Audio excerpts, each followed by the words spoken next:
بسم اللہ الرحمن الرحیم الحمد للہ رب العالمین والصلاة والسلام علی سید الانبیاء والمرسلین سیدنا و نبینا و مولانا محمد وعلی آلہ و اصحابہ اجمعین اما بعد فعن انس رضی اللہ تعالی عنہ قال خدمت النبي صلى الله عليه وسلم 10 سنين فما قال لي اف ولا لما صنعت ولا الا صنعت متفق عليه وعنه قال كان رسول الله صلى الله عليه وسلم من احسن الناس خلقا فارسلني يوما لحاجة فقلت والله لا اذهب وفي نفسي أن أذهب لما أمرني به رسول الله صلى الله عليه وسلم فخرجت حتى أمر على صبيان وهم يلعبون في السوق فإذا رسول الله صلى الله عليه وسلم قد قبض بقفاي من ورائي قال فنظرت إليه وهو يضحك فقال يا أنيس ذهبت حيث أمرتك قلت نعم انا اذهب یا رسول اللہ رواہ مسلم۔ محترم بزرگوں، عزیزوں اور بھائیوں، آج درس کے لیے جو عنوان اختیار کیا گیا ہے وہ ہے باب فی اخلاقہ و شمائلہ صلی اللہ علیہ وسلم۔ حضرت نبی اکرم صلی اللہ تعالی علیہ وسلم کے اخلاق، آپ کی عادات مبارکہ کا بیان۔ باب بہت کچھ وسیع ہے، روایتیں بہت ہیں، لیکن وقت کی گنجائش کے اعتبار سے منتخب روایات کا ترجمہ آپ کے سامنے پیش کروں گا۔ ہمیں یہ حکم ہے کہ لقد کان لکم فی رسول اللہ اسوۃ حسنہ لمن کان یرجو اللہ والیوم الآخر، کہ تمہارے لیے رسول اللہ صلی اللہ علیہ وسلم کی ذات میں بہترین نمونہ موجود ہے، اس شخص کے لیے جو اللہ پر اور آخرت کے دن پر ایمان رکھتا ہے، وذکر اللہ کثیرا، اور اللہ کو خوب یاد کرتا ہے۔ اسوہ اس چیز کو کہتے ہیں، اس شخص کو کہتے ہیں کہ جس کو اپنے لیے عمل کا نمونہ بنایا جائے، کہ اسی کے مطابق، اسی کے عمل کے مطابق ہم بھی عمل کریں گے۔ جیسے رسول اللہ صلی اللہ علیہ وسلم نے نماز کے بارے میں فرمایا کہ صلو کما رأیتمونی اصلی، جس طرح مجھ کو نماز پڑھتے ہوئے دیکھو اسی طرح نماز پڑھو۔ حج کے بارے میں فرمایا خذوا عنی مناسککم، میں حج کر رہا ہوں، میرے اعمال کو دیکھو اسی کے مطابق حج کرو۔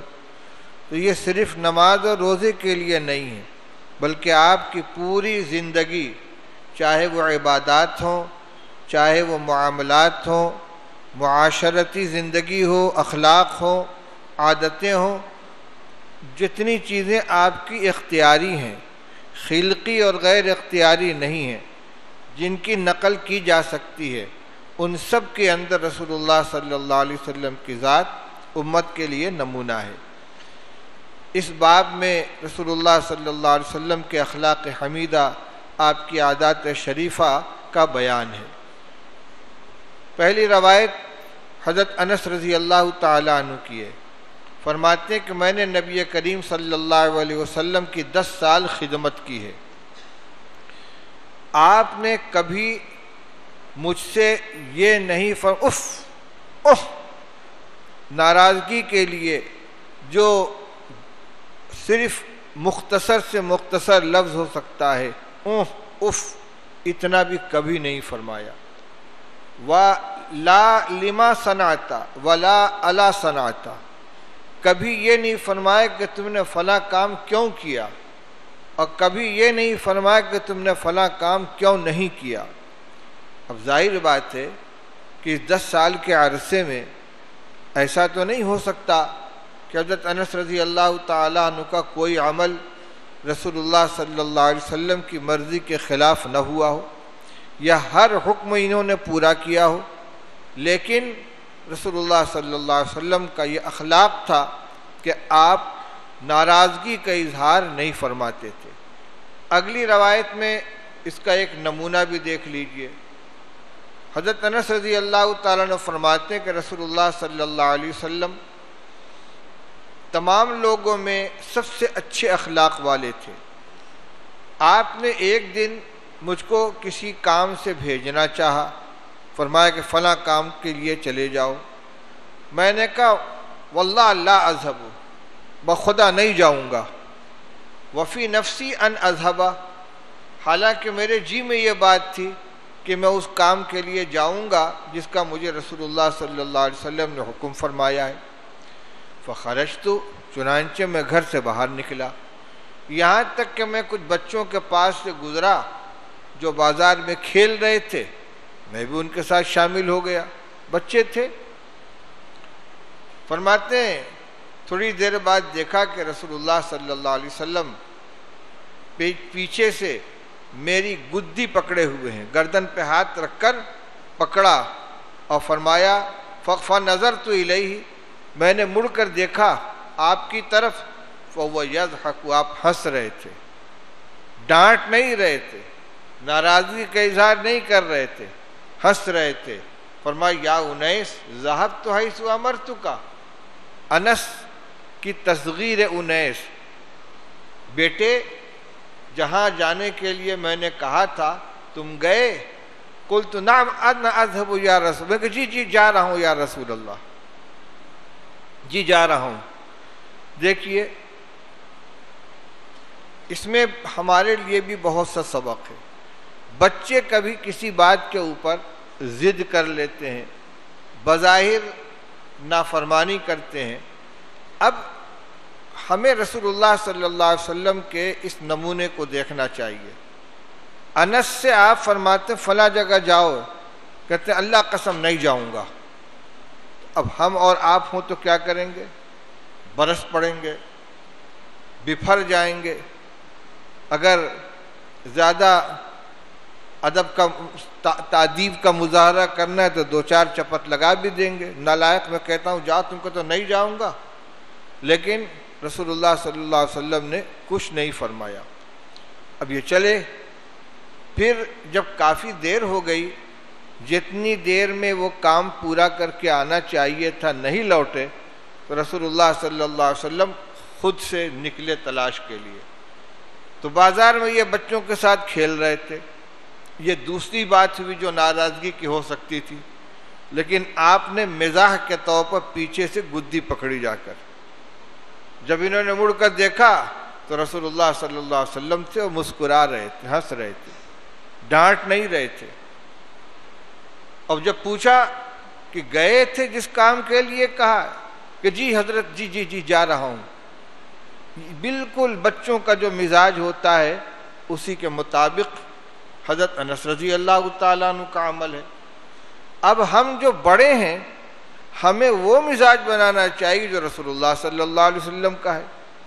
حضور صلی اللہ علیہ وسلم نے اس صورت کے اندر کیا معاملہ کیا ہے۔ میں زیادہ تشریح نہیں کروں گا تاکہ زیادہ سے زیادہ روایتوں کا ترجمہ ہو جائے۔ وعنہ قال کان رسول اللہ صلی اللہ علیہ وسلم احسن الناس واجود الناس واشجع الناس ولقد فزع اهل المدینة ذات لیلة فانطلق الناس قبل الصوت فاستقبلهم النبي صلی اللہ علیہ وسلم قد سبق الناس الى الصوت وهو يقول لم ترعوا لم ترعوا وهو على فرس لأبي طلحة عري ما عليه سرج وفي عنقه سيف فقال لقد وجدته بحرا متفق عليه۔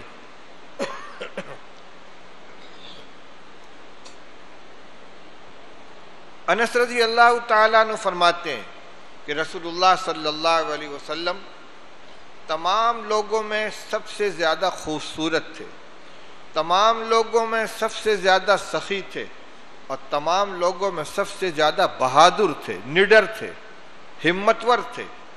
چنانچہ اس کا ایک واقعہ سناتے ہیں۔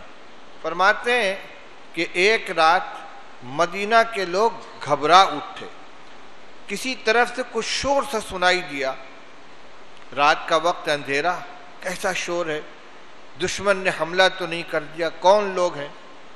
لوگ تیاری کر رہے ہیں، مشورہ کر رہے ہیں، چل کے دیکھنا چاہیے۔ لیکن کہتے ہیں فانطلق الناس قبل الصوت، لوگ اس آواز کی جانب بڑھے، اکٹھا ہو کر جدھر سے آواز سنائی دی تھی ادھر کو بڑھے۔ کہتے ہیں فاستقبلہم النبی صلی اللہ علیہ وسلم، ادھر سے رسول اللہ صلی اللہ علیہ وسلم آتے ہوئے ان کو ملے، جدھر یہ تیاری کر کے جا رہے ہیں ادھر سے رسول اللہ صلی اللہ علیہ وسلم تشریف لا رہے تھے۔ قد سبق الناس الی الصوت، تمام لوگوں سے پہلے تنہا اس آواز کی طرف آپ چلے گئے دیکھنے کے لیے۔ وہو یقول، اور آپ لوگوں سے یہ فرمانے لگے گھبراؤ مت، گھبراؤ مت، کچھ ہے نہیں۔ یہ آپ نے فرمایا وہو علی فرس لابی طلحۃ عری ما علیہ سرج، آپ ابو طلحہ کے ایک گھوڑے پر سوار تھے جو ننگی پشت تھا، جس کے اوپر زین بھی نہیں کسی ہوئی تھی، اور آپ کے گلے میں ایک تلوار لٹک رہی تھی۔ اور فرمایا میں نے تو اس گھوڑے کو سمندر پایا۔ ابو طلحہ حضرت انس رضی اللہ عنہ کے سوتیلے والد ہیں، ان کی والدہ سے انہوں نے نکاح کیا تھا، پہلے یہ بات آ چکی ہے۔ ان کا ایک گھوڑا تھا جو بہت سست رفتار تھا، اسی گھوڑے کو آپ نے لیا اور اس پر سوار ہو کر ایڑ لگائی تو اتنا تیز رفتار ہو گیا کہ سب سے پہلے آپ وہاں پہنچے ہیں اور معائنہ کر کے ادھر سے لوٹ کر بھی آ گئے۔ یہ آپ کا معجزہ تھا کہ آپ کے سوار ہونے سے گھوڑے کی رفتار بڑھ گئی، اور آپ نے فرمایا کہ میں نے تو اس کو سمندر کی طرح پایا، بہت تیز چلنے والا ہے۔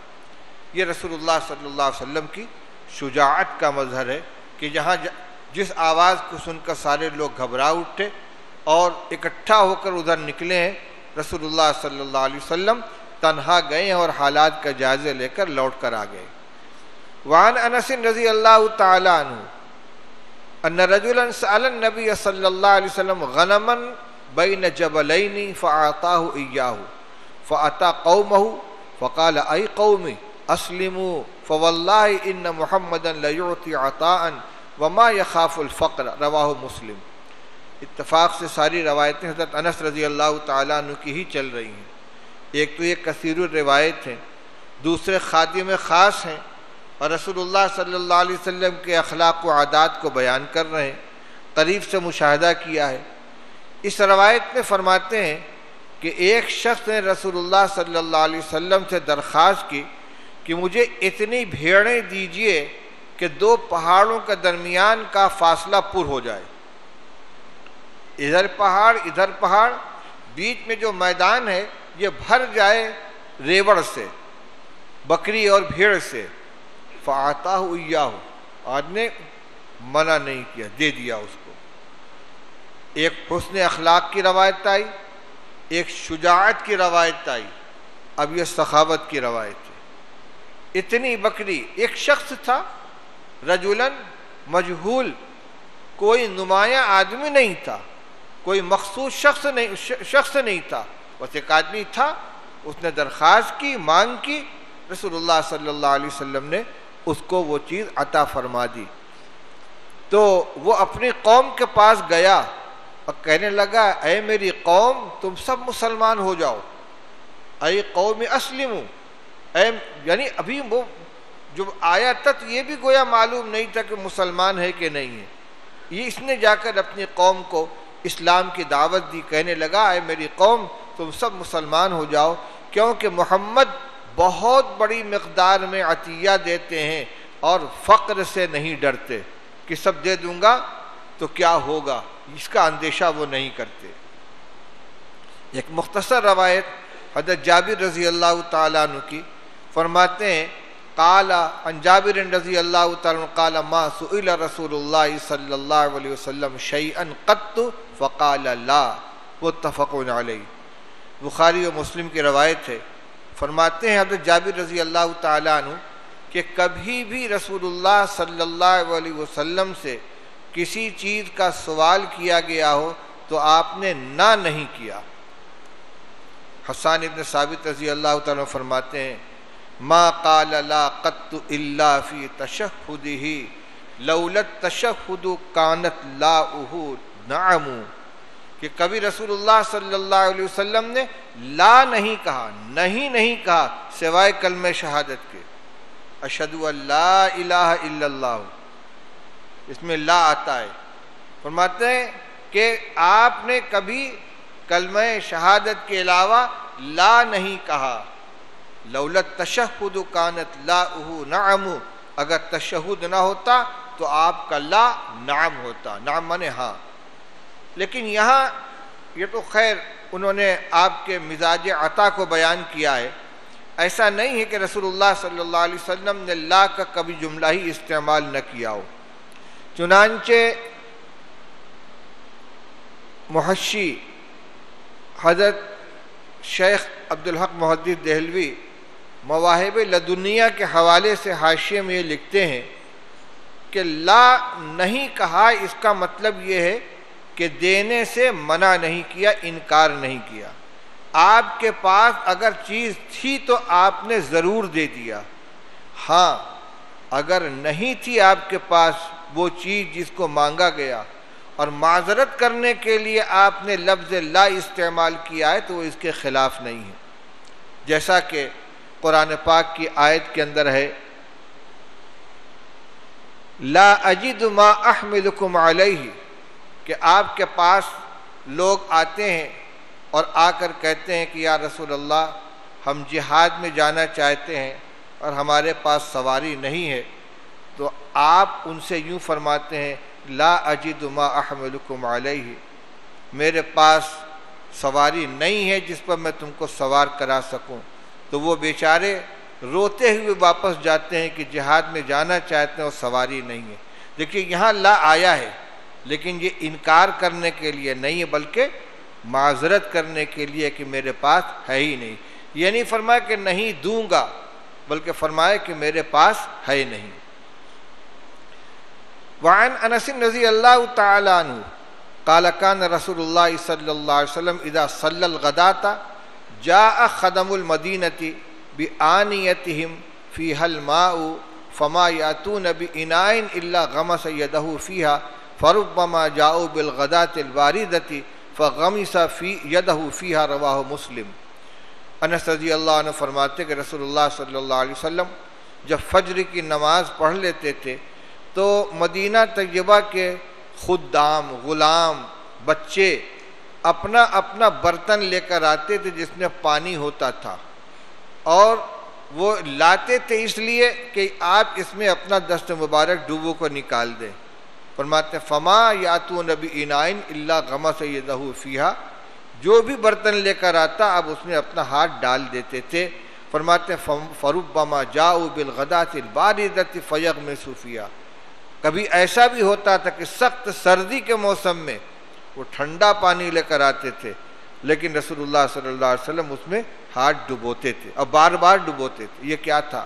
وہی شفقت، برکت کے لیے ہم لوگ پانی دم کراتے ہیں، رسول اللہ صلی اللہ علیہ وسلم کا دست مبارک پانی کے اندر ڈال دینا ہی یہ اس کے متبرک ہو جانے کے لیے کافی تھا۔ یہ آپ کی امت کے ساتھ نرمی، شفقت، مہربانی جو ان روایات کے اندر نظر آ رہی ہے، اس کو ہمیں اپنے اندر پیدا کرنا چاہیے۔ وعن ابی سعید رضی اللہ تعالی عنہ قال كان النبی صلی اللہ علیہ وسلم اشد حیاء من العذراء فی خدرها فاذا رأى شيئا يكرهه عرفناه في وجهه، متفق علیہ۔ ابو سعید خدری رضی اللہ تعالیٰ عنہ فرماتے ہیں کہ رسول اللہ صلی اللہ علیہ وسلم بہت زیادہ حیا والے تھے۔ کنواری لڑکی اپنے پردے میں جس طرح حیادار ہوتی ہے اس سے زیادہ آپ کے اندر حیا تھی، چنانچہ اگر آپ کوئی ایسی چیز دیکھتے جو آپ کو ناگوار ہوتی تھی تو فوراً اس کا اثر آپ کے چہرے پر ظاہر ہوتا اور ہم دیکھ کر محسوس کر لیتے تھے۔ وعن عائشہ رضی اللہ تعالی عنہ قالت ما رأيت النبي صلی اللہ علیہ وسلم مستجمعا قط ضاحكا حتى ارى منه لهواته وانما كان يتبسم، رواہ البخاری۔ حضرت عائشہ رضی اللہ تعالیٰ عنہ فرماتی ہیں کہ میں نے کبھی رسول اللہ صلی اللہ علیہ وسلم کو پورے طور پر ہنستے ہوئے نہیں دیکھا کہ آپ کا کوا نظر آ جائے۔ حلق کے جڑ میں جو اوپر سے گوشت کا ٹکڑا لٹکتا ہے جس کو عربی میں لحات کہتے ہیں، جب آدمی ہنستا ہے زور ہا ہا ہا منہ کھول کر تو وہ نظر آتا ہے۔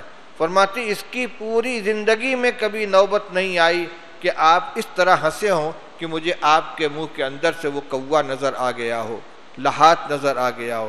بس فرماتی انما کان یتبسم، بس زیادہ سے زیادہ آپ مسکرا دیتے، دائم الحزن تھے، اللہ کے خیال میں، اللہ کے دھیان میں غرق رہتے، آخرت کی فکر رہتی، امت کی فکر رہتی۔ آپ کے بارے میں لفظ آتا ہے دائم الحزن، کہ ہمیشہ آپ غم کے اندر رہتے تھے۔ لیکن صحابہ کرام رضی اللہ تعالیٰ عنہ کے ساتھ بیٹھ کر کبھی ان سے خوش طبعی بھی فرما لیا کرتے تھے ان کی دلداری کے لیے، ہنسی کی بات پر مسکرا بھی دیا کرتے تھے، لیکن غفلت والی ہنسی جس کو قہقہا کہتے ہیں اور ٹھٹھا مار کے ہنسنا کہتے ہیں، یہ رسول اللہ صلی اللہ علیہ وسلم کی حیات میں کبھی ثابت ہی نہیں ہے۔ وعن عنہا قالت ما ضرب رسول اللہ صلی اللہ علیہ وسلم شیئا قط بیدہ ولا امرأة ولا خادما الا ان یجاہد فی سبیل اللہ وما نیل منہ شیء قط فینتقم من صاحبہ الا ان ینتہک شیء من محارم اللہ فینتقم للہ، رواہ مسلم۔ حضرت عائشہ رضی اللہ عنہ فرماتی ہیں کہ رسول اللہ صلی اللہ علیہ وسلم نے اپنے ہاتھ سے کبھی کسی چیز کو نہیں مارا، کسی شخص کو کیا، کسی جانور کو بھی آپ نے نہیں مارا۔ فرمایا نہ کسی عورت کو مارا، نہ کسی خادم کو مارا، یعنی باندی جو خادم ہے اس کو بھی نہیں مارا، الا ان یجاہد فی سبیل اللہ، الا یہ کہ اللہ کے راستے میں جہاد کر رہے ہوں، دشمن کے اوپر حملہ کیا ہو۔ اور دشمن کے اوپر بھی رسول اللہ صلی اللہ علیہ وسلم نے جو واقعات سیرت کے موجود ہیں، براہ راست نہ کبھی تیر چلایا ہے نہ کبھی تلوار اٹھائی ہے۔ ایک شخص کو آپ نے برچھی ماری تھی، کون تھا وہ؟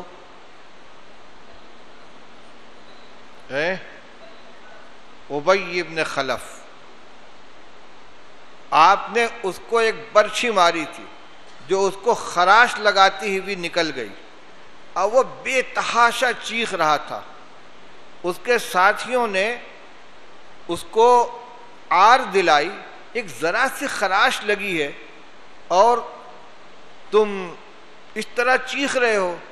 اس نے کہا محمد نے مکہ میں مجھ سے کہا، میں نے ان سے کہا تھا کہ میں تم کو قتل کروں گا، انہوں نے کہا تھا میں تم کو قتل کروں گا، خدا کی قسم اگر وہ صرف میرے اوپر تھوک دیتے تو بھی مر جاتا، اور یہ جو برچھی لگی ہے مجھے اتنی تکلیف ہو رہی ہے، اتنی تکلیف ہو رہی ہے کہ اگر پورے لشکر کے اوپر تقسیم کر دیا جائے تو سب کی موت کے لیے کافی ہو۔ یہ ایک چیز ہے جو رسول اللہ صلی اللہ علیہ وسلم سے ثابت ہے کہ آپ نے برچھی پھینکی تھی، وہ بھی خراش لگاتی ہوئی نکل گئی، لیکن اللہ تعالیٰ نے آپ کے ذریعے سے ہدایت تو پھیلائی، آپ نے اپنے ہاتھ سے کبھی کسی کو مارا نہیں۔ یہ آپ کی فطری شفقت اور فطری رحم کی بات تھی۔ وعن انس رضی اللہ تعالی عنہ قال خدمت رسول اللہ صلی اللہ علیہ وسلم وانا ابن 8 سنین خدمته 10 سنین فما لامنی علی شیء قط اتی فیہ علی یدی فإن لامنی لائم من اہلہ فقال دعوه فإنه لو قضی شیء کان ھذا لفظ المصابیح وروى البیہقی فی شعب الایمان مع تغییر۔ یہ روایت ہم لوگ ذرا غور سے سنیں۔ انس رضی اللہ تعالیٰ عنہ فرماتے ہیں کہ میں نے رسول اللہ صلی اللہ علیہ وسلم کی خدمت کی، جبکہ خدمت میں گیا جب کہ میں 8 سال کا تھا، اور روایات میں 10 سال کا تذکرہ ہے۔ میں نے 10 سال آپ کی خدمت کی، اس میں کوئی اختلاف نہیں ہے کہ خدمت میں 10 سال رہے، 8 سال سے زیادہ ہوں گے، 10 سال سے کچھ کم ہوں گے۔ اسی میں نے کل بتلایا تھا نا کہ لوگ کسر کو پورا کر کے اور چھوٹی کسر کو حذف کر کے بیان کرتے ہیں عرب کے لوگ۔ 10 20 30 40 50 اس طرح، تو 10 کے قریب تھے اس لیے 10 بھی کہا جا سکتا ہے۔ تو فرماتے ہیں کہ میں 10 سال کا تھا تو میں نے حضور صلی اللہ علیہ وسلم کی خدمت کی اور 10 سال خدمت کی۔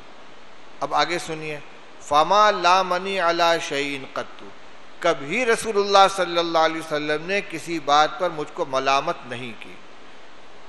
فما لامنی علی شیء قط اتی فیہ علی یدی، کسی ایسی بات پر جس میں میرے ہاتھ سے نقصان ہو گیا ہو، رسول اللہ صلی اللہ علیہ وسلم نے مجھے ملامت نہیں فرمائی۔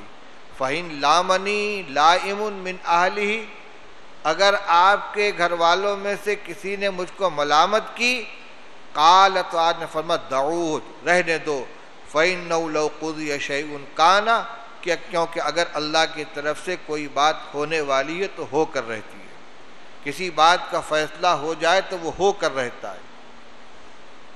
بات سمجھ میں آ گئی؟ نقصان ہو گیا، برتن ٹوٹ گیا، کوئی چیز گر گئی، فرماتے ہیں کبھی رسول اللہ صلی اللہ علیہ وسلم نے مجھے ڈانٹا نہیں، مجھے ملامت نہیں کی۔ اور اگر کسی دوسرے نے ملامت کی تو فرمایا چھوڑو، جو ہونے والی چیز ہوتی ہو کے رہتی، یہ اللہ کی طرف سے طے تھا تو ہو کر رہتا، یعنی اس کے ہاتھ سے نہ ٹوٹتا، ہمارے ہاتھ سے ٹوٹ جاتا، تمہارے ہاتھ سے ٹوٹ جاتا۔ اب ہم لوگوں کا عمل کیا ہے؟ کسی بچے سے، بچی سے، اور اگر زیادہ غصور ہیں تو بیوی سے کوئی نقصان ہو جائے بس بفر پڑتے ہیں اور ڈانٹنا، غصے کا اظہار کرنا شروع کر دیتے ہیں۔ دیکھنا یہ ہے کہ اگر اس نقصان میں اس کی غفلت یا شرارت کا دخل ہے تب تو ڈانٹیں، لیکن اگر یہ دیکھا جائے، یہ محسوس ہو کہ اس کی کوئی غفلت نہیں ہے، اس نے شرارت نہیں کی ہے، جان بوجھ کر نقصان نہیں کیا ہے، کوئی چیز لے کے آ رہا تھا، ٹھوکر لگ گئی، گر گیا، برتن ٹوٹ گیا، اب ہم برسنے اندھے ہو، دیکھ کے نہیں چلتے، توڑ دیا، یہ نہیں ہونا چاہیے۔ یہ نقصان اگر خود ہمارے ہاتھ سے ہو جائے اور ہم سے کوئی کہے توڑ ڈالا تم نے، تو ہمیں غصہ آئے گا کہ نہیں، ہم نے جان بوجھ کر توڑا ہے، جان بوجھ کر نقصان کیا۔ یہی کام اس بچے سے ہوا ہے۔ ہاں اگر اس کی غفلت اور شرارت کی وجہ سے کوئی نقصان ہوا تو ڈانٹیے، لیکن اگر غفلت اور شرارت اس میں داخل نہیں ہے، بلا اس کی کوتاہی کے نقصان ہو گیا ہے، تو اس پر اس طرح برسنا نہیں چاہیے۔ دوسری ایک بات، ایک ہے کسی چیز کا ٹوٹ جانا اور ایک ہے اس کو توڑ دینا، دونوں میں فرق ہے کہ نہیں؟ ہم لوگ دونوں میں فرق نہیں کرتے۔ کسی کے ہاتھ سے اگر کوئی نقصان ہو گیا، کیا کہتے ہیں؟ ارے اس نے پیالی توڑ دی، ارے جان بوجھ کر توڑا ہے، اس سے ٹوٹ گئی، اس سے نہ ٹوٹتی، ہم سے ٹوٹتی، ٹوٹنا طے تھا اللہ کی طرف سے۔ انہ لو قضی شیء کان، اگر کوئی چیز طے ہو چکی اللہ کی طرف سے تو ہو کر رہے گی، وہ ہونی تھی، اس کے ہاتھ سے ہو گئی۔ یہ ہمیں سوچنا چاہیے، اپنے عمل کو درست کرنا چاہیے۔ وعن انس رضی اللہ تعالی عنہ عن النبی صلی اللہ علیہ وسلم انہ کان یعود المریض ویتبع الجنازۃ ویجیب دعوۃ المملوک ویرکب الحمار لقد رأیتہ یوم خیبر علی حمار ختامہ لیف، رواہ ابن ماجہ والبیہقی فی شعب الایمان۔ یہ روایت حضرت انس رضی اللہ تعالیٰ عنہ کی، اس باب میں خوب روایتیں حضرت انس کی، فرماتے ہیں کہ رسول اللہ صلی اللہ علیہ وسلم مریض کی تیمارداری بھی فرماتے تھے، مریض کی عیادت کے لیے تشریف لے جاتے تھے، جنازے میں شرکت فرماتے تھے، غلام بھی اگر دعوت دے تو اس کی دعوت قبول فرما لیتے تھے۔ غلام دو طرح کے ہوتے ہیں، ایک تو وہ غلام کہ جس کی ملکیت میں کوئی چیز نہیں ہے، وہ تو کچھ خرچ نہیں کر سکتا، لیکن ایک غلام ہوتا تھا جس کو عبد معزون کہتے تھے، کہ مالک نے اس کو یہ اجازت دے دی ہے کہ تم تجارت کر سکتے ہو، خرید فروخت کر سکتے ہو، اس کے قبضے میں جو کچھ ہوگا اس میں تصرف کرنے کا اس کو اختیار ہوتا ہے۔ ایسا غلام اگر کسی کو دعوت دے یا کسی پر کوئی چیز خرچ کرے یا چندہ دے تو اس کو اس کا اختیار ہوتا ہے۔ تو فرماتے ہیں انس رضی اللہ تعالیٰ کہ کوئی غلام بھی اگر رسول اللہ صلی اللہ علیہ وسلم کی دعوت دیتا تو آپ قبول کر لیتے تھے، نہیں فلاں صاحب اس کے یہاں جائیں گے دعوت کھانے، شان کے خلاف نہیں۔ وَيَرْكَبُ الْحِمَارَ، آپ گدھے کی سواری کر لیتے تھے۔ فرماتے ہیں حضرت انس کہ خیبر کے موقع پر میں نے رسول اللہ صلی اللہ علیہ وسلم کو ایک گدھے پر سوار دیکھا جس کی نکیل کھجور کی چھال کی بٹی ہوئی رسی سے کی تھی۔ کھجور کی چھال کو پیٹ کر کوٹ کر اس کی رسی بٹ کر اس کی نکیل بنائی گئی تھی، وہ بھی کوئی ریشمی یا مضبوط رسی نہیں تھی بلکہ نکیل بھی کھجور کی چھال کی بٹی ہوئی رسی تھی، اور گدھے کے اوپر آپ سوار تھے۔ یہ تواضع ہے۔ ہمارے یہاں گدھے پر سوار ہونا عیب سمجھا جاتا ہے۔ اب جی چاہتا ہے کہ اس موقع پر حضرت ملا علی قاری رحمۃ اللہ علیہ کا حاشیہ سنا دوں، اس میں ہمارے ہندوستانیوں کا بھی ذکر خیر ہے۔ ملا علی قاری رحمۃ اللہ علیہ نقل فرماتے ہیں، اور یہ مقولہ ہے ابن الملک کا جو محدث ہیں۔ قال ابن الملک فیہ دلیل ان رکوب الحمار سنت۔ ابن الملک کہتے ہیں کہ اس روایت میں اس بات کی دلیل ہے کہ گدھے پر سوار ہونا رسول اللہ صلی اللہ علیہ وسلم کی سنت ہے۔ فمن استنکف من رکوبہ کبعض المتکبرین وجماعۃ من جہلۃ الہند فهو اخص من الحمار۔ فرماتے ہیں کہ جو گدھے پر سوار ہونے میں عار محسوس کرے، جیسے بعض متکبرین یا ہندوستان کے جاہلوں کی ایک جماعت، اب اللہ کرے وہ ہم نہ ہو، ہندوستان کے جاہلوں کی کا ایک گروہ جو اس کو مکروہ سمجھتا ہے، برا سمجھتا ہے، فرمایا کہ جو اس میں عار محسوس کرے، جیسے بعض متکبرین اور ہندوستان کے جاہلوں کی ایک جماعت، فهو اخص من الحمار، تو وہ خود گدھے سے زیادہ خسیس ہے، حقیر ہے۔ جس عمل کو رسول اللہ صلی اللہ علیہ وسلم نے کیا ہے اس کے کرنے کو حقارت کی نظر سے دیکھے، فرماتے ہیں کہ وہ خود گدھے سے زیادہ حقیر ہے۔ یہ روایت ہے ابن ماجہ کی۔ اب یہ ضروری نہیں ہے کہ ہر آدمی گدھے پر سواری کرے، لیکن اس کو حقیر نہ جانے۔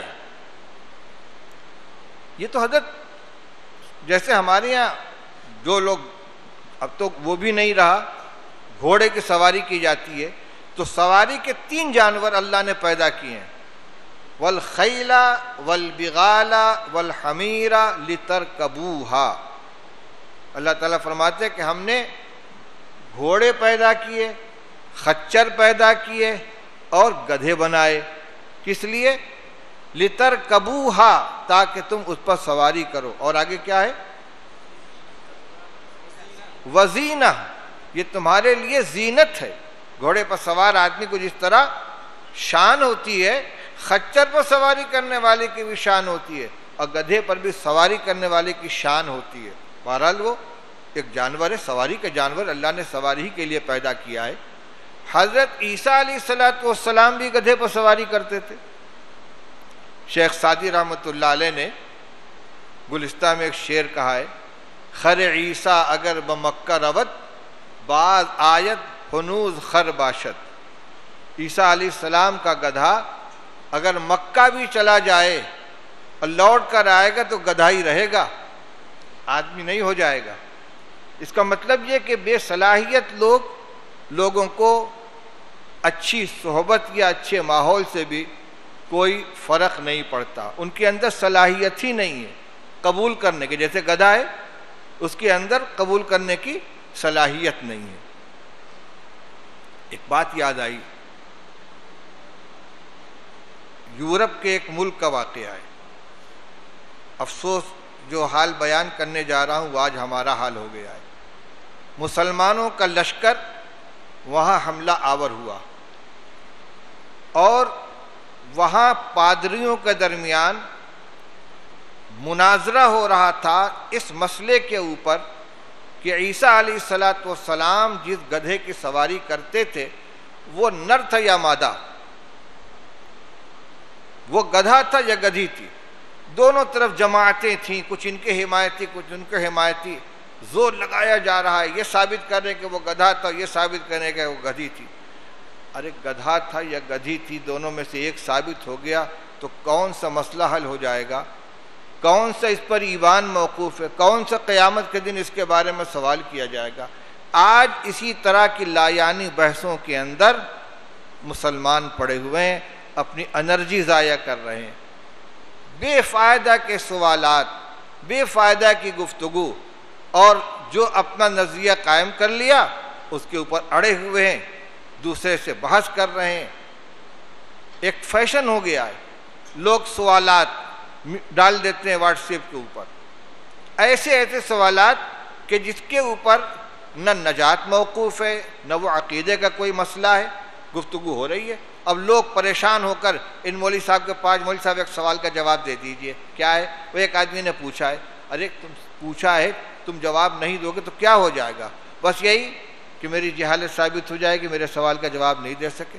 یہ صلاحیت کو، وقت کو، زندگی کو، انرجی کو ضائع کرنا ہے۔ لا یعنی گفتگو میں بالکل نہیں پڑھنا چاہیے۔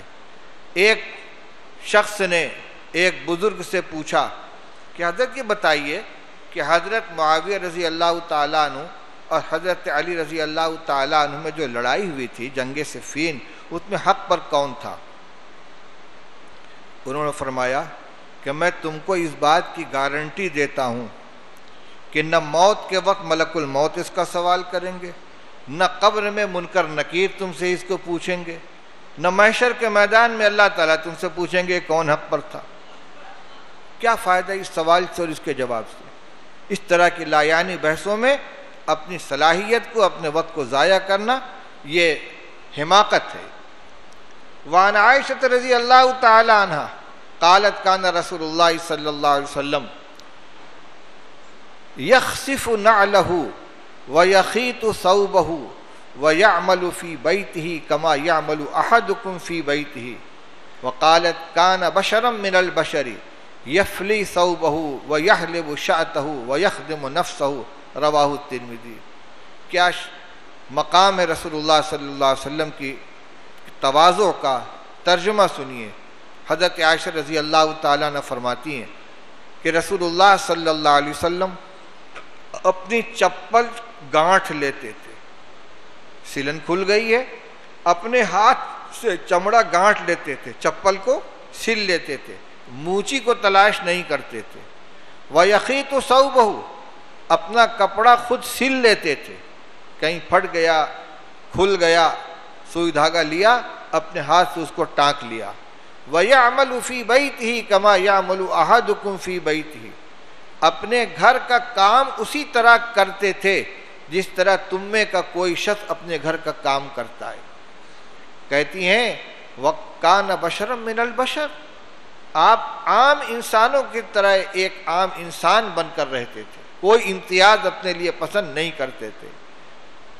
یفلی ثوبہ ویحلب شاتہ، اپنے کپڑے کو کھول کر دیکھتے تھے کہیں اس کے اندر کوئی جو وغیرہ تو نہیں پڑ گئی، کوئی کیڑا تو نہیں آ گیا، حالانکہ رسول اللہ صلی اللہ علیہ وسلم کے کپڑوں میں کبھی جو نہیں پڑی، مکھی نہیں بیٹھتی تھی، پسینے کے اندر کوئی مہک نہیں ہوتی بلکہ خوشبو ہوتی تھی، لیکن ایک عادت ہوتی ہے سردی کے موسم میں کپڑے کو کھول کر دیکھتے ہیں۔ وَيَحْلُبُ شَاتَهُ، بکری کا دودھ خود اپنے ہاتھ سے نکالتے تھے۔ وَيَخْدِمُ نَفْسَهُ، اپنا کام خود کرتے تھے، حالانکہ جانثار صحابہ رضی اللہ تعالیٰ عنہ موجود تھے۔ ایک تو خود خادم خاص ہیں حضرت انس رضی اللہ تعالیٰ عنہ، بظاہر معلوم ہوتا ہے کہ باہر کا کام کاج آپ ان سے لیتے تھے، لیکن گھریلو کام میں آپ کو کوئی عار محسوس نہیں ہوتی تھی، یہ کام میری شان سے گرا ہوا۔ رواہ الترمذی۔ وعن خارجة بن زید بن ثابت قال دخل نفر على زید بن ثابت رضی اللہ تعالیٰ عنہ فقالوا له حدثنا احادیث رسول اللہ صلی اللہ علیہ وسلم قال كنت جاره فكان اذا نزل عليه الوحي بعث الي فكتبته له فکان اذا ذکرنا الدنیا ذکرها معنا واذا ذکرنا الآخرة ذکرها معنا واذا ذکرنا الطعام ذکره معنا فکل هذا احدثکم عن رسول اللہ صلی اللہ علیہ وسلم رواہ الترمذی۔ حضرت زید ابن ثابت رضی اللہ تعالیٰ عنہ صحابی ہیں، کاتب وحی، ان کے صاحبزادے خارجہ ابن زید جو تابعی ہیں، وہ کہتے ہیں کہ کچھ لوگ میرے والد حضرت زید ابن ثابت رضی اللہ تعالیٰ عنہ کے پاس آئے، کہنے لگے ہمیں رسول اللہ صلی اللہ علیہ وسلم کی باتیں سنائیے، احادیث صرف آپ کا ارشاد نہیں ہوا، آپ کی کچھ باتیں سنائیے، آپ کا عمل سنائیے، آپ کی عادت سنائیے، آپ کی گفتگو سنائیے، ہمیں رسول اللہ صلی اللہ علیہ وسلم کی باتیں سنائیے۔ حضرت زید ابن ثابت نے فرمایا کہ میں رسول اللہ صلی اللہ علیہ وسلم کے پڑوس میں رہتا تھا، قریب میں رہتا تھا، جب آپ کے اوپر کوئی وحی نازل ہوتی تھی تو آپ مجھ کو بلوا لیتے تھے اور میں آپ کی خاطر اس کو لکھ لیتا تھا۔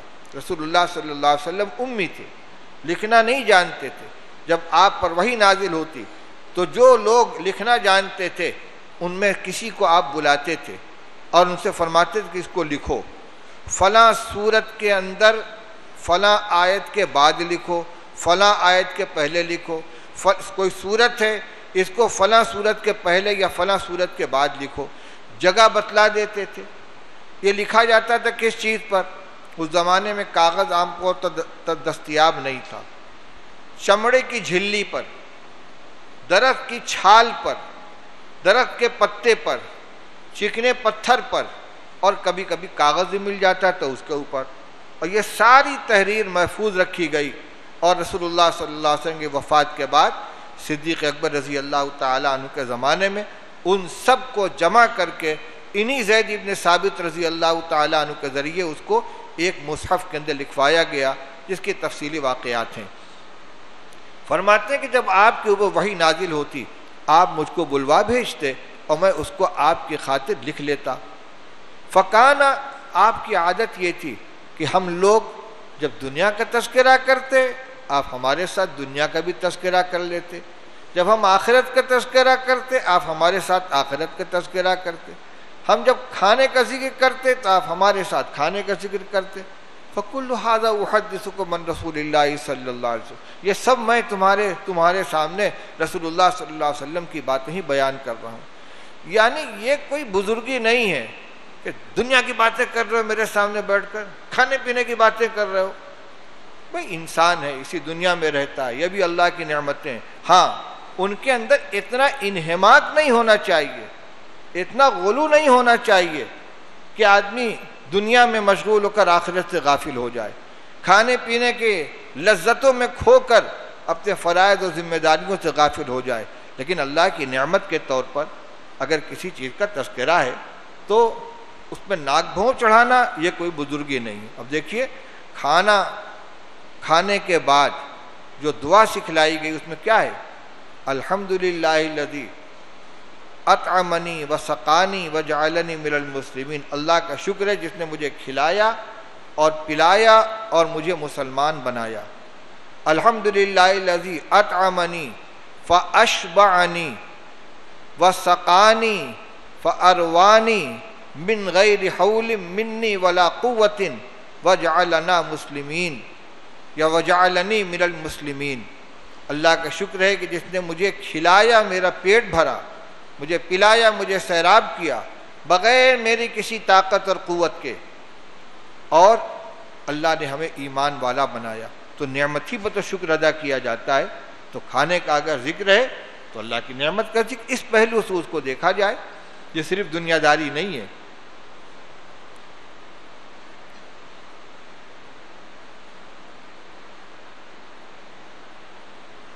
روایتیں تو بہت سی ہیں، اب کتنے کو ترجمہ کیا جائے۔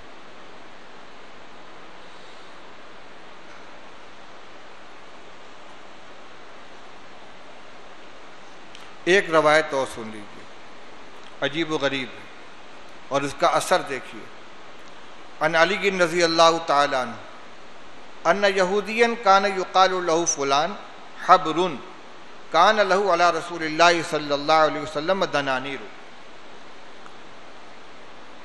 فتقاضى النبی صلی اللہ علیہ وسلم فقال له یا یہودی ما عندي ما اعطيك قال فإني لا أفارقك يا محمد حتى تعطيني فقال رسول الله صلى الله عليه وسلم إذن أجلس معك فجلس معه فصلى رسول الله صلى الله عليه وسلم الظهر والعصر والمغرب والعشاء الآخرة والغداة وكان أصحاب رسول الله صلى الله عليه وسلم يتحددونه ويتوعدونه ففتن رسول الله صلى الله عليه وسلم ما الذي يصنعون به فقالوا يا رسول الله يهودي يحبسك فقال رسول الله صلى الله عليه وسلم منعني ربي أن أظلم معاهدا أو غيره فلما ترجل النهار قال اليهودي أشهد أن لا إله إلا الله وأشهد أنك رسول الله وشطر مالي في سبيل الله أما والله ما فعلت بك الذي فعلت بك إلا لأنظر إلى نعتك في التوراة محمد بن عبد الله مولده بمكة ومهاجره بطيبة وملكه بالشام ليس بفظ ولا غليظ ولا سخاب في الأسواق ولا متبذل بالفحش ولا قول خنا أشهد أن لا إله إلا الله وأنك رسول الله وهذا مالي فاحكم فيها بما أراك الله وكان اليهودي كثير المال رواہ البہقی فی دلائل النبوت۔ ترجمہ سنیے۔ حضرت علی مرتضیٰ رضی اللہ تعالیٰ عنہ فرماتے ہیں کہ ایک یہودی جس کا فلاں نام تھا اور وہ یہودیوں کے عالم تھا، تورات کا جاننے والا، مذہب کا عالم تھا، اس کا رسول اللہ صلی اللہ علیہ وسلم کے اوپر قرضہ تھا، چند دنانیر آپ کے ذمے اس یہودی کے باقی تھے۔ آپ قرض لیتے تھے، فاقہ ہوتے تھے مہمانوں کے لیے، ازواج مطہرات کے لیے، کبھی نقد ادھار لیتے تھے، درہم و دینار، کبھی غلہ، کبھی چھوارا۔ تو ایک یہودی مالدار ہوتے تھے، ایک یہودی کے چند دنانیر رسول اللہ صلی اللہ علیہ وسلم کے ذمے باقی تھے۔ فتقاضا یہودیا، اس یہودی نے رسول اللہ صلی اللہ علیہ فتقاضا النبی صلی اللہ علیہ وسلم، اس یہودی نے رسول اللہ صلی اللہ علیہ وسلم سے تقاضا کیا میرا دنانیر دیجئے، میرا دینار دیجئے۔ تو رسول اللہ صلی اللہ علیہ وسلم فرمایا یا یہودی ما عندی ما اعطیک، اس وقت میرے پاس ہے نہیں کہ میں تمہارا دینار دے سکوں، میرے پاس وہ نہیں ہے جو میں تمہیں دوں۔ اس نے کہا لا افارقک یا محمد حتی تعطینی، میں ساتھ نہیں چھوڑوں گا آپ کا جب تک کہ آپ مجھے دے نہیں لیں گے، میں رہوں گا یہیں پر۔ تو عربی کا ایک جملہ ہے لا الزمنک او تعطینی حقی، میں لپٹا رہوں گا، لگا رہوں گا، چھوڑوں گا نہیں جب تک کہ آپ میرا قرضہ ادا نہ کر دیں۔ لا افارقک یا محمد حتی تعطینی، میں تم سے جدا نہیں ہوں گا اے محمد جب تک کہ تم مجھے دے نہیں لوگے۔ فقال رسول اللہ صلی اللہ علیہ وسلم اذن اجلس معک، حضور صلی اللہ علیہ وسلم فرماتے ٹھیک ہے میں تمہارے ساتھ بیٹھتا ہوں۔ فجلس معہ، آپ اس کے ساتھ بیٹھ گئے۔ ظاہر یہ کہ یہ مسئلہ مسجد نبوی کا ہے، آپ کا مکان کے آگے وہی جگہ تھی، آپ اس کے ساتھ بیٹھ گئے۔ اور یہ واقعہ کب کا ہے؟ صبح اور دوپہر کے درمیان کا واقعہ ہے۔ کیوں؟ آگے یہ ہے بس رسول اللہ صلی اللہ علیہ وسلم نے ظہر پڑھی، عصر پڑھی، مغرب کی نماز پڑھی، عشاء کی نماز پڑھی، اگلے دن فجر کی نماز پڑھی، جا نہیں رہے وہاں سے۔ یہودی بھی بیٹھا ہوا ہے جم کے، میں دینار لیے بغیر آپ کو جانے نہیں دوں گا، اور آپ نے فرمایا ٹھیک ہے تمہارا حق ہے، بیٹھا ہوں میں۔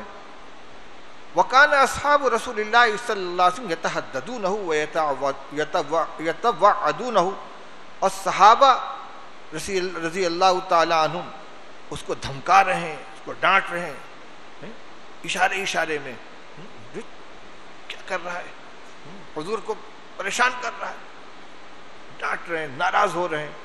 فَفَتِنَ رسول اللہ صلی اللہ علیہ وسلم مَا الَّذِي يَصْنَعُونَ بِهِ، رسول اللہ صلی اللہ علیہ وسلم بھانپ گئے اس حرکت کو جو صحابہ کر رہے تھے۔ اسی لیے میں کہہ رہا ہوں اشارے میں ہو رہا تھا، کیونکہ اگر زور سے کرتے تو آپ سن لیتے۔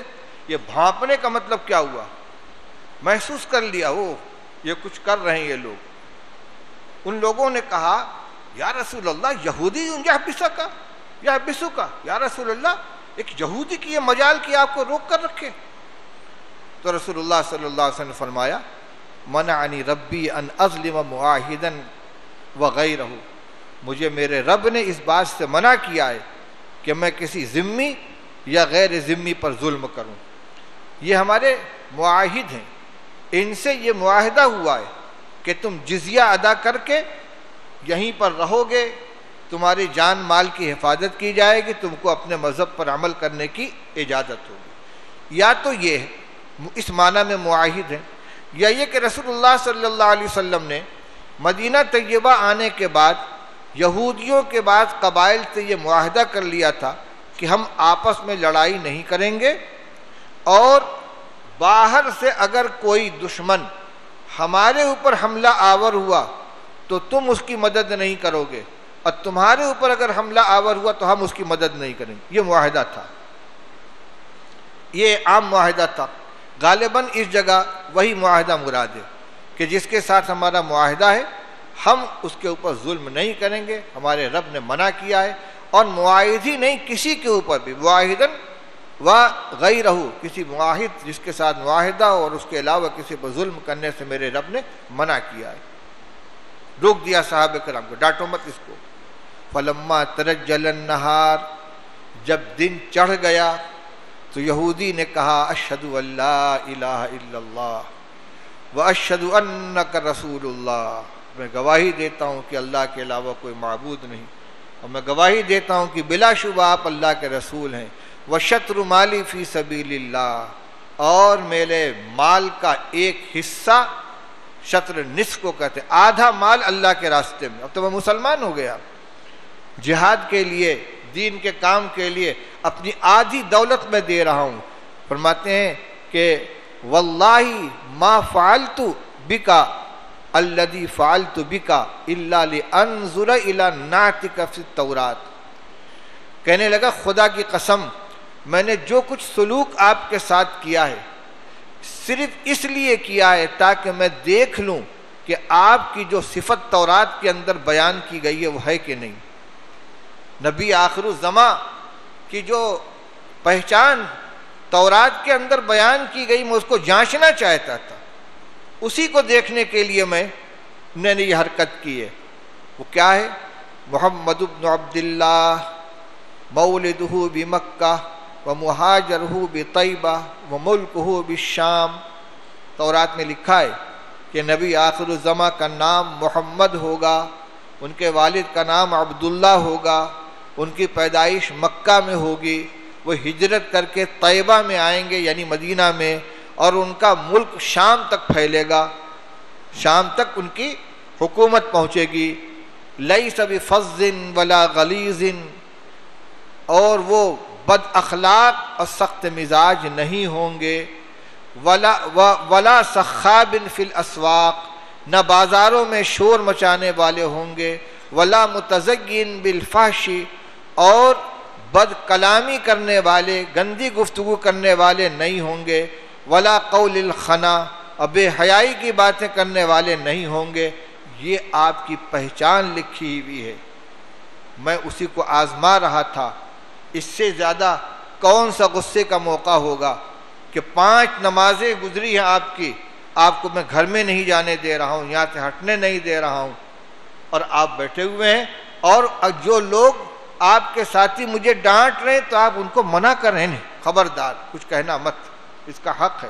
ان لصاحب الحق مقالا, جس کا حق ہوتا ہے اس کو کچھ کہنے کا موقع دیا جاتا ہے. دوسری روایت کے اندر یہ موجود ہے کہ ایک صاحب حق نے رسول اللہ صلی اللہ علیہ وسلم سے کچھ سخت کلامی کی, صحابہ نے اس کو ڈانٹنا چاہا, آپ نے فرمایا ڈانٹو مت, ان لصاحب الحق مقالا, اس کا حق ہے, اس کو نہیں مل رہا ہے, وہ غصے میں ہے, کچھ کہہ دیا اس نے, اس کو ڈانٹو مت.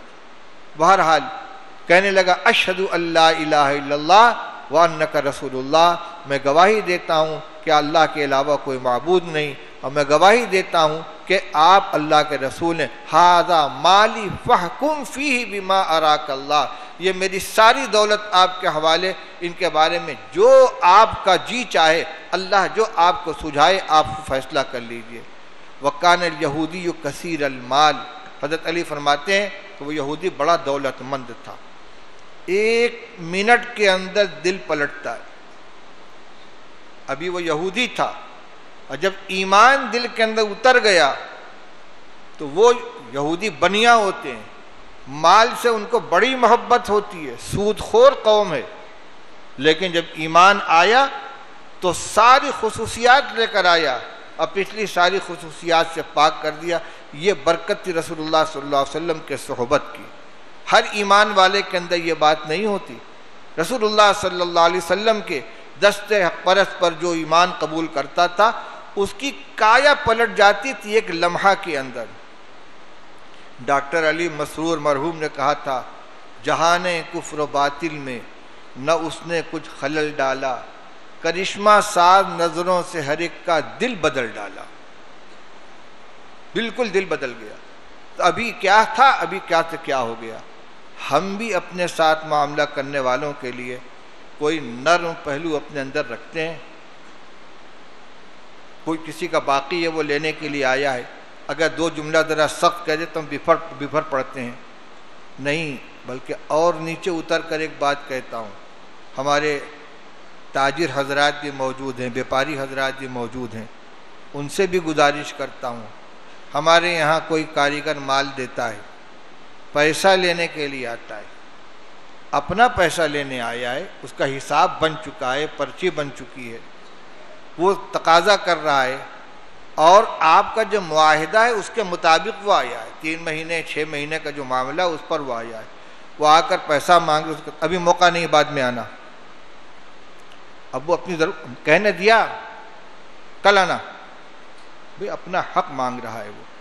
اسی طریقے سے کسی نے چیک دیا، چیک واپس ہو گیا، اب وہ آ کر کہتا ہے بیپاری چیک کا پیسہ نہیں ملا، اچھا چلو ٹھیک ہے کل آنا، کہ بہت ضرورت ہے گھر میں پیسہ، ارے کہہ دیا کہ کل آنا، ریڈی کر رہے ہو، اس کا باقی ہے، یہ ٹھیک ہے، آپ مالک ہیں، وہ ملازم ہے، آپ بیپاری ہیں، وہ کاریگر ہے، لیکن اس حیثیت سے دیکھیے کہ تقاضا کرنے والا کون ہے اور دینے والا کون ہے۔ ایک یہودی رسول اللہ صلی اللہ علیہ وسلم پہ سوال کر رہا ہے، مانگ رہا ہے اپنا حق۔ یہ نہیں دیکھا جا رہا ہے کہ وہ یہودی ہے، اس کو کیا حق پہنچتا ہے کہ رسول اللہ صلی اللہ علیہ وسلم تو اس طرح سوال کرے۔ ہمارا کاریگر اگر ہم سے مانگ رہا ہے، اپنا پیسہ مانگ رہا ہے، اپنے وقت میں مانگ رہا ہے، اپنی ضرورت سے مانگ رہا ہے، تو یہی کہہ دیں کہ بھائی ٹھیک ہے پیسہ جمع نہیں ہو سکا بینک میں، ٹھیک ہے آج جمع کرا دیں گے، کل جا کے نکال لینا۔ یہ بات نرمی سے بھی تو کہی جا سکتی ہے، لیکن ایک مرتبہ کہنے کے بعد اگر اس نے پھر دوبارہ کچھ کہا، لہجہ بدل جاتا ہے۔ ڈرنا چاہیے اللہ سے، حالات بدل بھی سکتے ہیں۔ آج جو مالک ہے وہ کہیں ایسا نہ ہو کہ کل وہ کاریگر بن جائے، اور جو آج کاریگر ہے کل وہ مالک بن جائے۔ اللہ کو کوئی چیز ناگوار ہو جائے تو فیصلہ بدلنے میں دیر نہیں لگتی۔ اللہ تعالی ہم سب کو عمل کرنے کی توفیق عطا فرمائے۔ دعا فرما لیں بھائی۔ آج 25ویں شب ہے، شب قدر کے سلسلے کی 21ویں 23ویں اور آج 25ویں، یہ تیسری رات ہے۔ اب اس کے بعد 27ویں 29ویں 2 رہ گئی ہیں۔ حدیث میں یہ فرمایا گیا کہ اس کو رمضان مبارک کے آخری عشرہ کی طاق راتوں میں تلاش کرو۔ شیخ الحدیث رحمۃ اللہ علیہ نے رسالہ فضائل رمضان میں لکھا ہے، اگرچہ زیادہ توقع اس کے 27ویں رمضان میں ہونے کی ہوتی ہے، لیکن امت کے صالح لوگوں نے جنہوں نے محسوس کیا ہے کہ آج شب قدر ہے، 21 میں بھی پایا ہے، 23 میں بھی پایا ہے، 25 میں بھی پایا ہے، اس لیے ہمیں کسی رات کو نظر انداز نہیں کرنا چاہیے۔ دوسری بات یہ کہ رمضان کی اور خاص طور سے آخری عشرے کی ہر رات قیمتی ہے، اس لیے صرف طاق راتوں کا اہتمام کریں یا صرف 27ویں اور 25ویں کا اہتمام کریں، یہ بھی نہیں ہونا چاہیے۔ دعا کریں اللہ تعالیٰ قبول فرمائے، ہم سب کو شب قدر کی مقبول عبادت نصیب فرمائے۔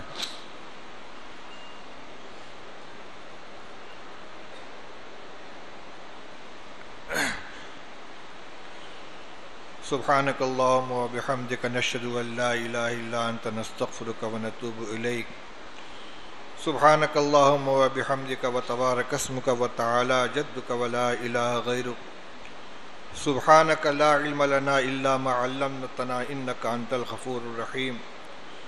سبحان اللہ و بحمدہ سبحان اللہ العظیم۔ سبحان اللہ و بحمدہ عدد خلقہ و زینت عرشہ ومداد کلماتہ ورضاء نفسہ۔ اللہم لا نحصی ثناء علیک انت کما اثنیت علی نفسک۔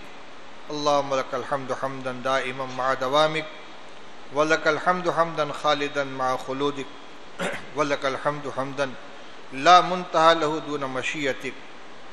اللہم صل علی سیدنا مولانا محمد وعلی آل سیدنا مولانا محمد کما صلیت علی سیدنا ابراہیم وعلی آل سیدنا ابراہیم انک حمید مجید۔ اللہم بارک علی سیدنا مولانا محمد وعلی آل سیدنا مولانا محمد کما بارکت علی سیدنا ابراہیم وعلی آل سیدنا ابراہیم انک حمید مجید۔ ربنا ظلمنا انفسنا وان لم تغفر لنا وترحمنا لنکونن من الخاسرین۔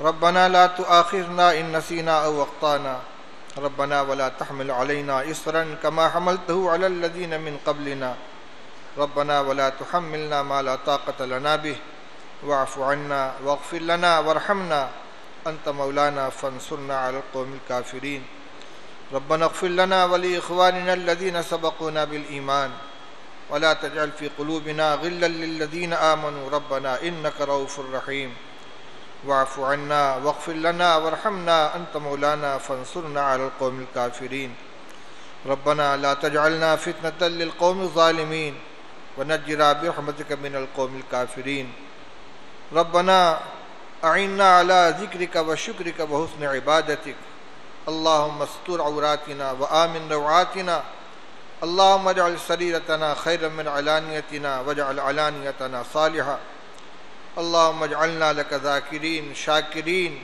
مخبتين منيبين إليك يا رب العالمين ربنا اغفر لنا ذنوبنا وإسرافنا في أمرنا وثبت أقدامنا وانصرنا على القوم الكافرين ربنا اغفر لنا ولوالدينا ولأساتذتنا ولمشايخنا ولأزواجنا ولأولادنا ولإخواننا ولأخواتنا ولأصدقائنا ولمن له علينا حق ولمن أوصل إلينا بالدعاء إليك يا رب العالمين ولجميع المسلمين والمسلمات والمؤمنين والمؤمنات الأحياء منهم والأموات إنك سميع قريب مجيب الدعوات اللهم لا نحصي ثناء عليك أنت كما أثنيت على نفسك اللهم لا سهل إلا ما جعلته سهلا وأنت تجعل الحزن سهلا إذا شئت لا إله إلا الله الحليم الكريم سبحان الله رب العرش العظيم والحمد لله رب العالمين نسألك موجبات رحمتك وعزائم مغفرتك والسلامة من كل إثم والعصمة من كل ذنب اللهم لا تدع لنا ذنبا إلا غفرته ولا هما إلا فرجته ولا ضرا إلا كشفته ولا مريضا إلا شفيته ولا مبتلا إلا عافيته ولا حاجة من حوائج الدنيا والآخرة هي لك رضا إلا قضيتها يا أرحم الراحمين اللهم إنا نسألك من خير ما سألك منه نبيك محمد صلى الله عليه وسلم ونعوذ بك من شر ما استعاذك منه نبيك محمد صلى الله عليه وسلم أنت المستعان وعليك البلاغ ولا حول ولا قوة إلا بالله العلي العظيم يا أرحم الراحمين يا أكرم الأكرمين يا مجيب دعاء المضطرين ظلمنا أنفسنا وإن لم تغفر لنا وترحمنا لنكونن من الخاسرين پروردگار ہم سب کے گناہوں کو معاف فرما دے اے ارحم الراحمین ہمارے تمام گناہوں کو معاف فرما دے اے اللہ ہماری کامل مغفرت فرما دے اے اللہ صغیرہ کبیرہ تمام گناہوں کو معاف فرما دے۔ اے اللہ جو گناہ دانستہ کی انہیں بھی معاف فرما دے، جو بھول چوک میں ہوگا انہیں بھی معاف فرما دے، جو ہمیں یاد ہے انہیں بھی معاف فرما دے، جو کر کے ہم بھول گئے انہیں بھی معاف فرما دے۔ اے اللہ ہم نے تیرے حقوق کو بھی پامال کیا ہے، تیرے احکام کو بھی توڑا ہے۔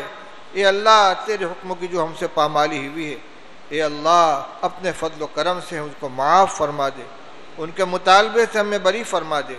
اے اللہ تیرے بندوں کے حقوق کی جو ہم سے پامالی ہوئی ہے، اے اللہ ہمیں توفیق عطا فرما کہ ہم مرنے سے پہلے ان کی تلافی کر لیں، ان کو ادا کر دیں یا معاف کرا لیں۔ اے اللہ ہم کمزور ہیں، اگر ان حقوق کو ہم معاف نہ کرا سکے، ادا نہ کر سکے، اے اللہ قیامت کے دن اپنے خزانے غیب سے اس کا بدلہ عطا فرما کر ہم کو وہاں کے مطالبے سے آزاد فرما دے۔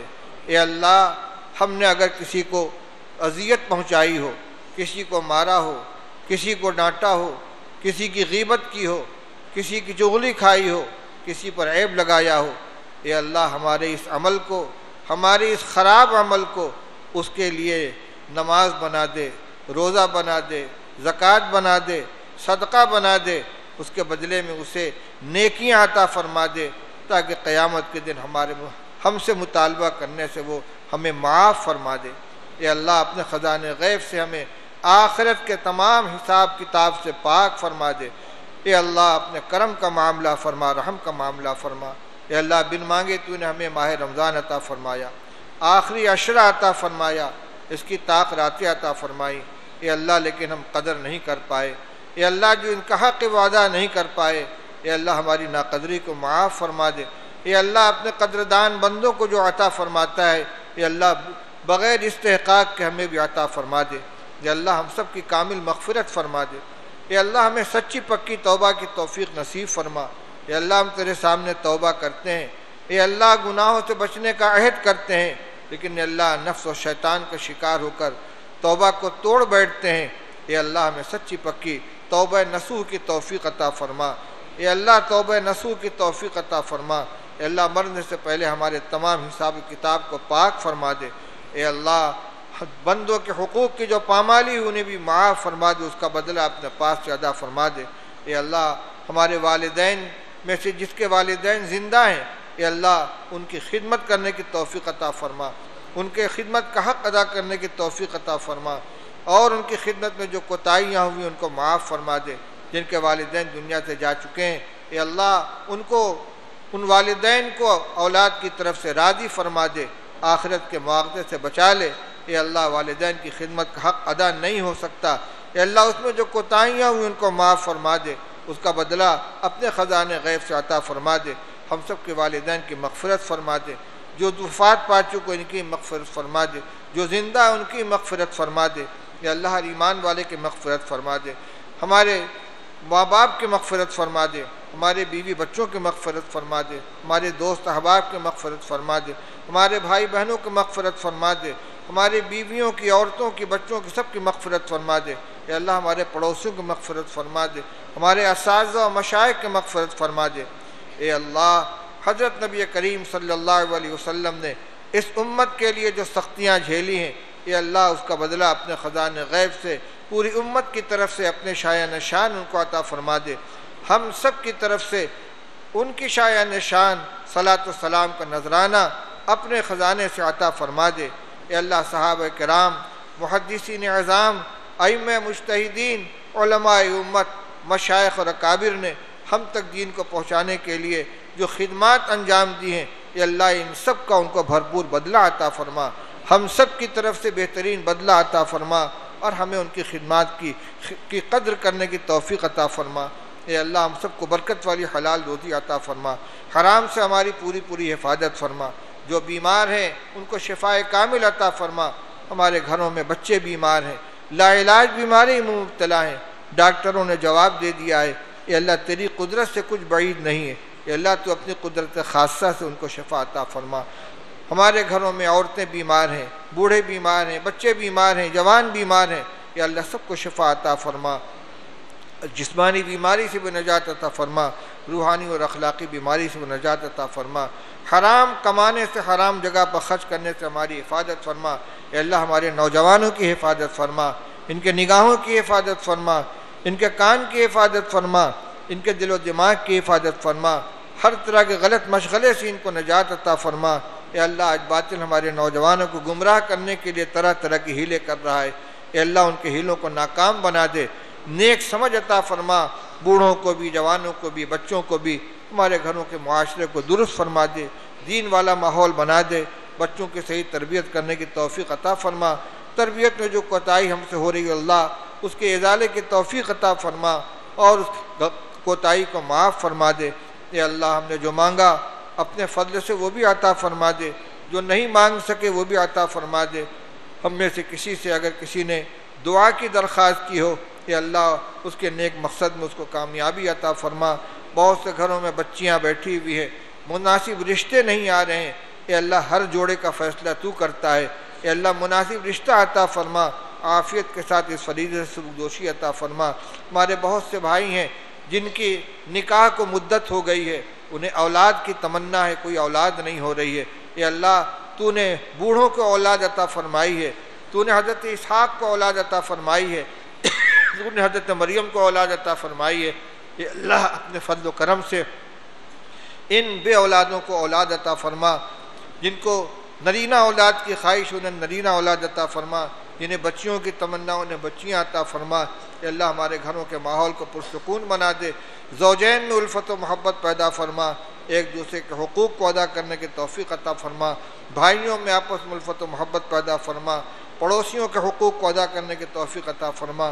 ربنا آتنا فی الدنیا حسنۃ وفی الآخرۃ حسنۃ وقنا عذاب النار، وصلی اللہ تعالی علی خیر خلقہ سیدنا و مولانا محمد و آلہ و صحبہ اجمعین برحمتک یا ارحم الراحمین۔